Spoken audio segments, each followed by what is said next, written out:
بسم الله الرحمن الرحيم. waxaanu ka hadli doonaa sida loo buuxiyo sanadka maanta aynu ku jirro kal dambe haddii la markii la gaaro ka ku sii xiga sida loo buuxiyo leefallada sida loo buuxiyo iskuulku uu yeelanayo inta teeram ee imtixaanka la qaado magacyada galaasyada geli horiye geli dambe xilliyada iskuulka la dhigto magacyada maadooyinka dhammaan arrimahaas oo dhan sida loo diiwaan geliyo ayaan casharkan ku baran doonaa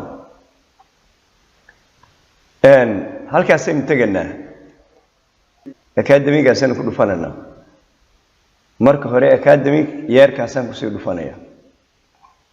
waxaanu diiwaangelinaynaa sanadkii sidaa u eeg markaas aisha u mariso ilaa xilligaa waxaanu ku dari doonaa 2024 laga bilaabo ilaa 2025 laga gaadho ayaynu diiwaangelin doonaa halkaasaan ku qoraya kaa inoo soo qaad intaa markaynu qorno samituunde halkaa ka eeg oo kaa soo geliyey kaas waa sanadkii halkii ku noqo waxaanu diiwaangelin doonaa haddana leefaliskaynu diiwaangelinayna halkaa waxaa noogu qoran kgii grade 1 grade 2 dhammaantoodna waxa weeyaan waa dugsi dhexe